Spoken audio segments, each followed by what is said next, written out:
Tapi balik lagi ya, kalau misalnya saya sendiri waktu itu nggak berusaha buat ayo deh nyari yang lain.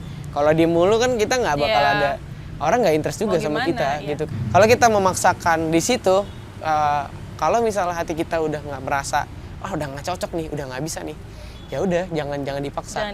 Jangan dipaksain. Lepasin aja, lepasin bagaimana lu mau berjalan aja. Yang penting setelah dari situ kita punya target. Target itu harus ditaruh di sini terus sampai kapanpun. Kadang zona nyaman itu yang buat kita terjebak. Ya, malah ya. Iya, yang kita keasikan dengan zona nyaman itu, akhirnya kita nggak tahu di dunia di luar sana tuh ada apa gitu. Ya.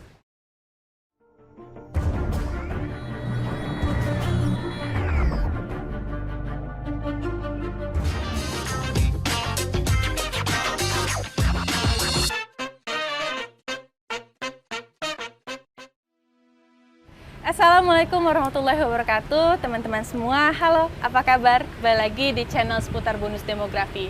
Masih bersama Nadia. Kali ini kita akan membahas hal yang seru lagi, bertemu dengan narasumber yang juga luar biasa. Kalau kemarin kita udah bahas tentang perkawinan anak atau perkawinan usia anak, hari ini kita akan membahas anak muda atau Gen Z yang menekuni pekerjaan dan juga hobinya dengan serius dan baik. Nah, sebelah Nadia udah ada, ini narasumber kita. Halo, selamat siang. Halo, Mas Fikri. Apa kabar? Sehat. Sehat, alhamdulillah. Mas, boleh dong dikenalin sedikit sama teman-teman milenial tentang biodata Mas Fikri? Oke. Nama saya Fikri. Saya sekarang kerja sebagai fotografer, khususnya di bidang wedding dari lulus kuliah tahun 2000. Dari lulus sekolah SMA sampai lulus kuliah sekarang masih nekonin sih gitu.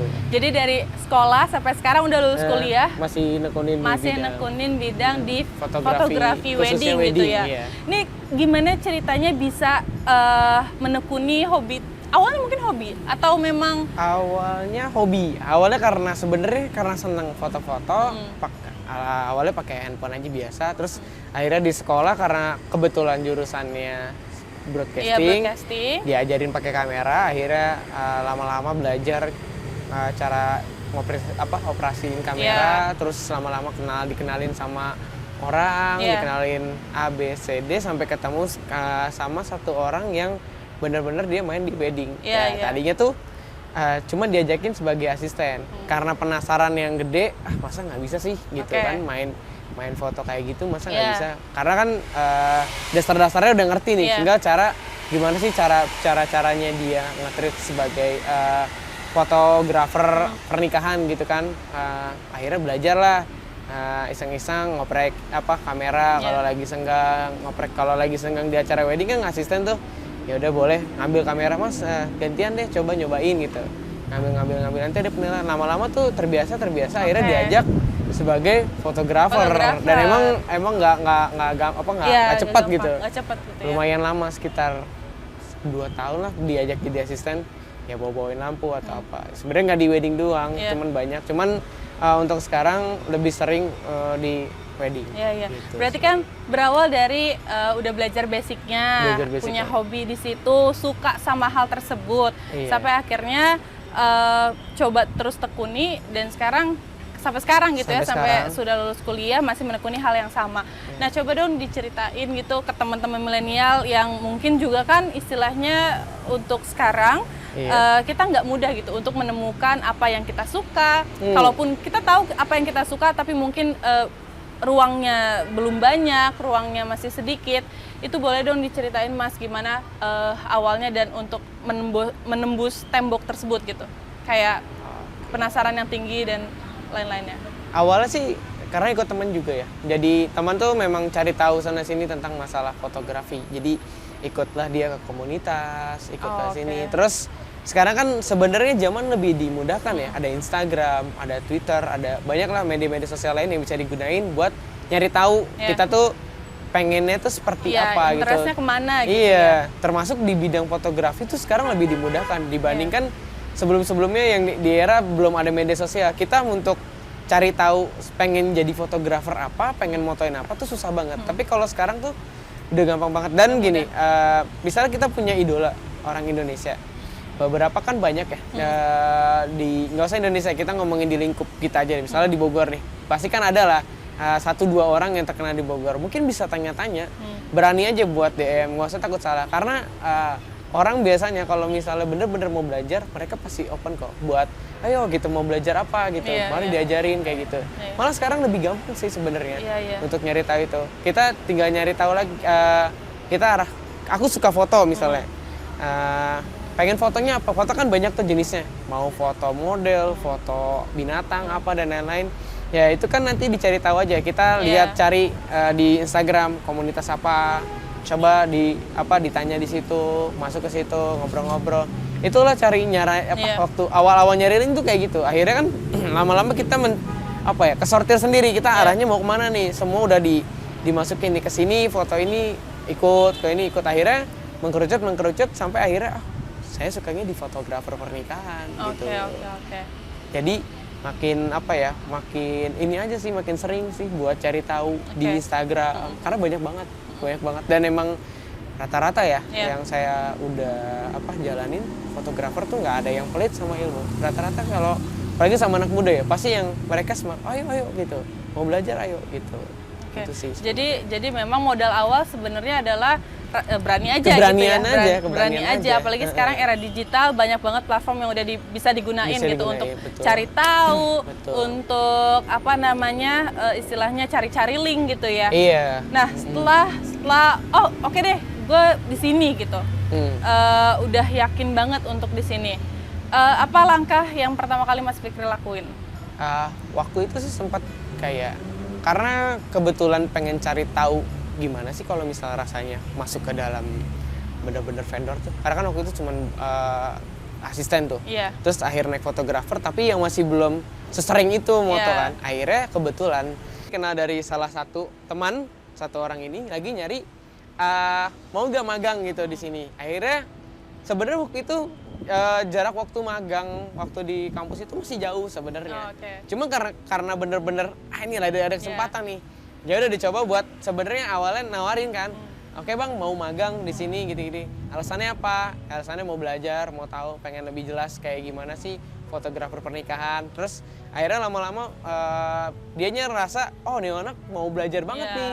Akhirnya bukannya disuruh magang malah kerja di situ akhirnya. Akhirnya udah, mau gak ikut nih? Beneran nih ikut? Iya beneran ikut. Ya udah akhirnya diajak ikut, dibimbing di sana. 2,5 tahun bener-bener kerja belajar di situ. Jadi banyak banget pengalaman, karena kalau yang kita udah tahu ke dalamnya fotografer kan sangat luas banget. Luas banget ya. Jadi 2 tahun pertama tersebut yang bikin Mas Fikri tuh mengasah kemampuan semuanya gitu ya. Modalnya di situ. Setelah masuk vendor ketika magang kuliah gitu ya. Kalau misalnya di lingkungan Mas Fikri, ini kan kita tahu semua ya, fotografer sekarang udah banyak banget yang anak muda.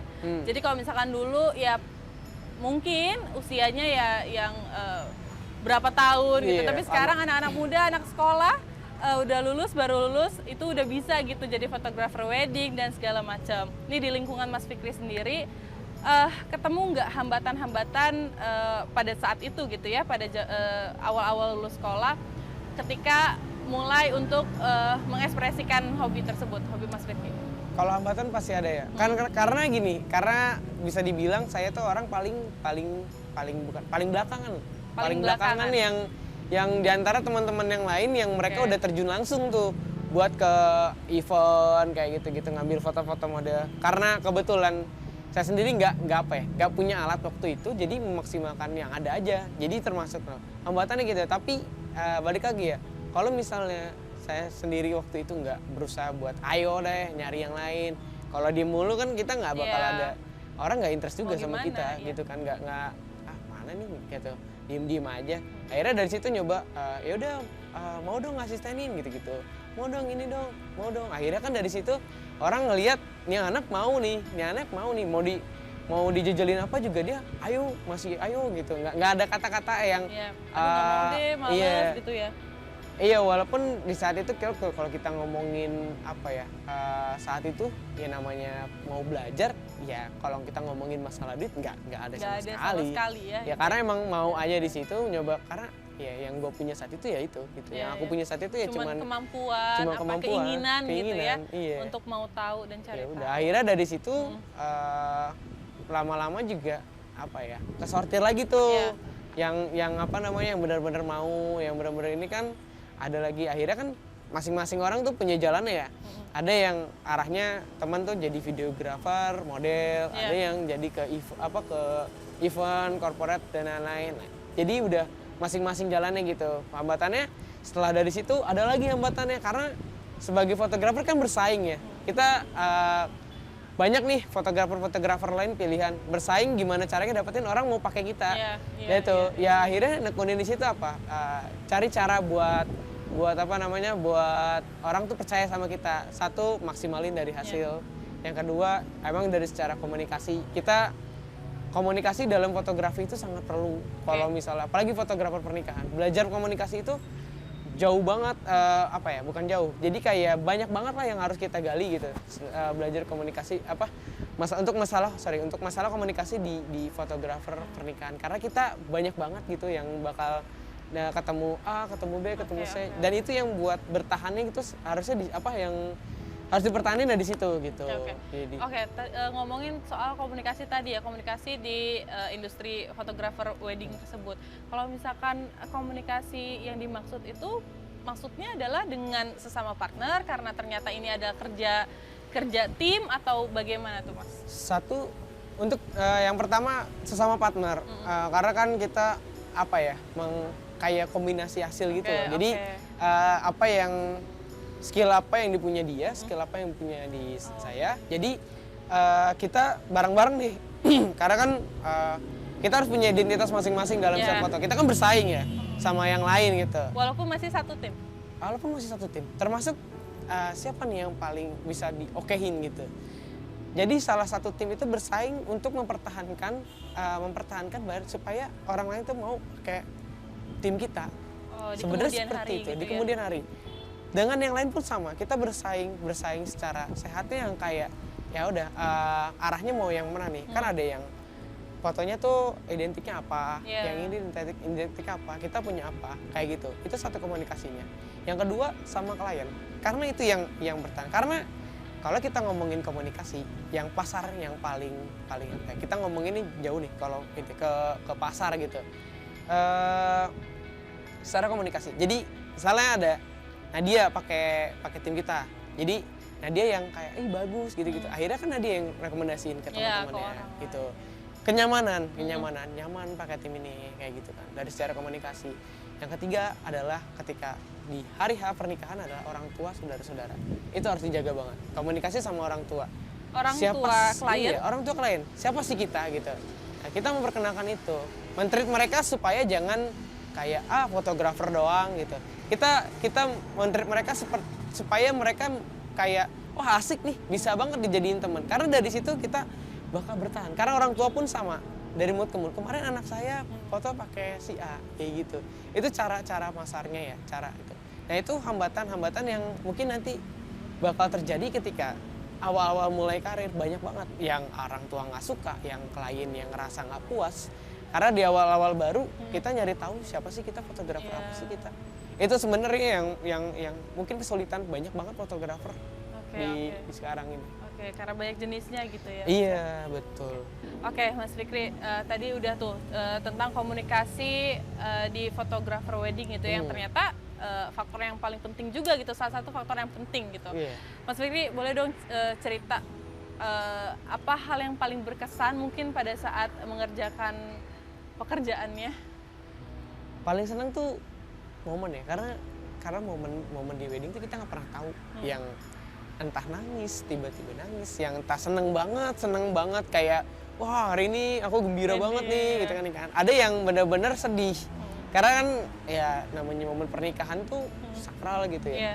Ya bahkan sampai yang tersenduh-senduh sampai akhir akhir ijab tuh yang masih yang nggak nyangka gitu, sedih banget. Itu momen-momen yang nggak bisa yang buat jadi makin wah keren nih, harus makin semangat kerja makin ini. Karena satu di situ jadi kepuasan tersendiri, kepuasan buat kita, kepuasan buat klien juga, buat orang-orang yang udah kita fotoin. Karena itu hal yang nggak bisa kita kayak ayo diarahin gitu, itu nggak bisa. Itu nggak bisa, itu terjadi ngalir seketika, gitu iya ngalir banget. Momen-momen di pernikahan banyak banget, makanya bisa dibilang fotografer pernikahan itu foto yang banyak ragam jenisnya. Dari human interest-nya ada, dari street-nya ada, terus kita mau foto modeling di situ bisa. Jadi banyak banget. Jadi semua genre udah di satu paket gitu. Gimana cara kita mau mengaplikasikannya dan kita arahnya mau kemana nih gitu sebagai fotografer pernikahannya itu gitu. Sebenarnya. Oke. Nah kalau misalkan tadi juga nih kita ngomong soal hambatan. Sekarang kita ngobrol soal kesulitan gitu ya sebagai anak muda yang kita semua tahu nggak mudah untuk jadi dewasa. Istilahnya kan seperti itu. Ada banyak hal-hal yang bentrok sana sini, bentrok. Mau coba hal baru tapi ternyata juga banyak hambatannya dan segala macam. Kalau misalnya dari Mas Fikri sendiri, pernah gak nemu kesulitan dari internal diri ya? Gitu dari diri sendiri yang gue nggak bisa banget nih sebenarnya di sini, kayak udah capek banget.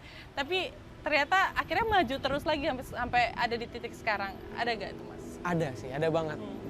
Dulu sempat kayak yang, karena kan yang tadi dibilang ya bersaing. Merasa kok gini-gini aja ya, kok nggak bisa buat berkembang atau kayak merasa iya nggak, jadi kayak nggak ada harus apa lagi ya biar bisa bertahan di sini, harus seperti apa ya, mikirnya kayak gitu kan. Akhirnya lama kelamaan mungkin karena emang butuh jalan lain. Akhirnya memilih buat keluarlah dari zona nyaman, keluar dari zona yang udah dibangun 2,5 tahun itu di dalam satu lingkungan itu. Akhirnya keluar, bikin jalur sendiri. Biar ibaratnya apa ya, mau hilang, biar nggak ada yang skat gitu, nggak ada yang skat. Biarin aja bebas mau kemana. Akhirnya dari situ buat jadi semangat lagi kayak, oh ternyata gue bisa ya foto kayak gini ya. Oh ternyata gue bisa foto kayak gini ya. Oh ternyata gue bisa. Jadi nggak ada yang mengtemboki. Jadi kayak yang enggak dong harusnya kayak gini. Jadi nggak ada. Jadi ya udah jalan sendiri dulu sambil kayak mau ngelihat di Instagram atau di mana, oh dia foto kayak gini nih, kayaknya nih bisa nih sini, dicoba terus. Karena kan kita nggak ada pas waktu itu, jadi nggak ada tanggung jawab yang kayak kerja sama orang yang jadi kayak kita ikut alur aja gitu ya. Iya, yang kayak gitu kan. Akhirnya itu yang jadi satu hambatan yang waktu belum lama kejadian. Ya itu. Jadi akhirnya keluar dari zona itu, terobos kalau kata ini sih nabrak tembok, bener-bener diajar. Akhirnya di situ ketemulah malah sama orang-orang baru yang dia tuh ini, dia ini. Jadi banyak lagi ketemu link-link baru, ketemu orang baru kayak gitu kan. Jadi makin lama makin kayak ternyata memang harus jalannya seperti ini gitu. Kalau kita memaksakan di situ, kalau misalnya hati kita udah nggak merasa udah nggak cocok nih, udah nggak bisa nih, ya udah jangan dipaksa. Jangan dipaksain. Lepasin aja. Lepasin bagaimana lu mau berjalan aja. Yang penting setelah dari situ kita punya target. Target itu harus ditaruh di sini terus sampai kapanpun. Karena target itu harus dipenuhi, dicapai. Ketika target itu dicapai, taruh lagi target yang baru, taruh lagi. Karena itu yang buat kita terus semangat, terus maju, terus ngelakuin apa yang sebenarnya mungkin mustahil jadi bisa gitu. Oke, berarti yang penting adalah sebenarnya baik mungkin punya zona nyaman dan aman, tapi pun keluar dari zona nyaman itu bukan satu hal yang buruk sebenarnya. Bukan satu hal yang Jadi buruk. bukan sesuatu yang mungkin disesali gitu. Asal kita mau coba hal-hal baru dan berani gitu ya Mas ya. Kadang zona nyaman itu yang buat kita terjebak. Ya, malah ya. Iya, yang kita kasihkan dengan zona nyaman itu, akhirnya kita nggak tahu di dunia di luar sana tuh ada apa gitu. Seperti apa mereka ya kan. Karena kita terjebak di satu kotak itu aja. Udah. Kita dibentuk sama yang ada di kotak itu aja. Kita nggak tahu nih arahnya kan banyak banget. Iya. Di sana perkembangannya, misalnya di sini perkembangannya apa, ternyata di sana di daerah sana ternyata ini ya lebih, kita bawa ke sini ternyata orang-orang suka. Kayak gitu kan. Iya, seperti itu ya gitu ya. Gitu. Nah Mas Fikri, ada nggak sih tips dan trik nih untuk para pemula, mungkin banyak teman-teman milenial yang juga lagi menekuni hobi, suka dengan fotografi tapi nggak tahu gue harus kemana gitu loh, jalannya harus apa gitu. Ada nggak tips dan trik dari Mas Fikri? Kalau tips sih yang penting berani memulai. Karena kalau kita cuma mikirin, aduh nanti takut hasilnya jelek, aduh nanti takut ini, itu nggak bakal beres sampai kapanpun. Karena balik lagi ya, kalau kita termasuk saya bekerja di apa ya, saya ngejalanin hobi yang saya jadikan pekerjaan. Kalau hobi itu kan harusnya nggak ada pikiran yang buat kita jadi beban gitu kan. Kita suka hal tersebut, biarkan kita jalanin aja. Penilaian itu masing-masing orang beda-beda. Pasti kok ada orang yang suka. Intinya gitu. Sama mau belajar, cari tahu di sekarang ini kan banyak banget tuh yang tadi dibilang YouTube, Instagram, apalagi YouTube ya. Sama kemauan yang benar-benar ya udah berani memulai, kemauan yang benar-benar oh ya udah mau aja nih, mau ngejalanin ini walaupun belum tahu ke depannya seperti apa, yang penting jalanin dulu. Ya, yang penting gitu. jalanin. Kita nggak pernah tahu di depan ada apa, jalanin aja udah dulu gitu. Nah, oke Mas Fikri, tadi berarti tips dan trik gitu ya. Nah, teman-teman milenial dicatat dengan baik apa yang udah Mas Fikri tadi bilang, pokoknya semangat dan berani, asal berani gitu ya Mas ya. Berani mulai. Oke, sejauh ini nih apa jangka panjang Mas Fikri yang lagi Mas Fikri lakukan sekarang? Karena di pandemi gini ada satu keinginan yang sebenarnya belum jadi belum tercapai. Oke. Foto tour. Foto tour? Iya, maksudnya foto tour tuh bisa jadi foto band touring ke beberapa kota. Karena sempat tahun kemarin ke jadi ketahan. Sama foto couple. Jadi foto couple tuh jadi kayak bikin destinasi. Saya misalnya ke kota A, kota B, kota C, itu fotoin couple yang ada di sana gitu. Itu yang belum tercapai karena kepotong sama pandemi. Terus juga emang lagi pengen banget motoin di luar dari wedding juga, itu band. Cuman ya karena pandemi jadi masih belum bisa. Itu sih target yang pengen banget dicapai tahun depan. Semoga pandeminya segera berakhir. Jadi tadi tuh project Mas Fikri bisa dijalankan juga. Oke Mas Fikri, terakhir ada gak saran dan harapan mungkin untuk teman-teman seusia kita sebenarnya, karena kita Gen Z gitu ya, sama-sama milenial, apa nih saran dan juga harapannya ke depannya? Kalau saran apa ya? Saran mungkin sama ya, berani aja sih buat memulai satu hal, apalagi dari hobi gitu. Jangan pernah takut buat apa ya? Gue menjalani hobi banyak nanti orang yang gak suka, enggak juga. Semua itu pasti punya penilaian plus masing-masing, tergantung persepsi orang-orang. Tergantung kita mau mau nyalurinnya kemana, udah intinya gitu aja. Kalau harapan sebenarnya buat semua orang-orang yang kerja di dunia seni, mudah-mudahan orang-orang itu makin sadar bahwa pada seni itu yang nggak bisa dianggap sepele lah ibaratnya. Terutama buat kayak desain, foto. Kadang kan orang yang masih berpikiran foto tuh foto gampang, foto ini. Sebenarnya enggak juga loh. Apalagi soal harga teman ya. Itu agak-agak melenceng gitu ya. Iya, karena ya lumayan sebenarnya kalau misalnya kita ngomongin perjalanan, kita ngomongin masalah investasi di alat, itu lumayan. Ya mudah-mudahan sih ke depannya orang-orang udah sampai terbuka dengan itu. Karena foto sekarang udah jadi bahan udah jadi bahan kebutuhan untuk dari bisnis, untuk apalagi ya, banyak lah macam-macamnya gitu kan, udah banyak banget gitu. Apalagi sekarang kan apa-apa dari Instagram, jadi butuh banget foto. Gitu. Nah, teman-teman milenial, itu tadi saran dan juga harapan dari Mas Fikri. Semoga apa yang disampaikan Mas Fikri tadi bisa kalian catat dengan baik. Yang penting tetap semangat ya untuk mengejar cita-cita kita ke depannya. Kalau begitu, Mas Fikri terima kasih banyak atas waktunya sudah mampir ke channel kami. Jangan kapok-kapok, nanti kalau misalnya ada kesempatan lain kita ngobrol-ngobrol lagi. Oke, teman-teman semua, terima kasih juga yang sudah menonton. Jangan lupa untuk like, komen, dan juga subscribe. Juga ikutin terus channel seputar bonus demografi karena kita akan kasih kalian informasi yang menarik lainnya. Kalau gitu, sampai jumpa lagi nanti. Dadah. Wassalamualaikum warahmatullahi wabarakatuh.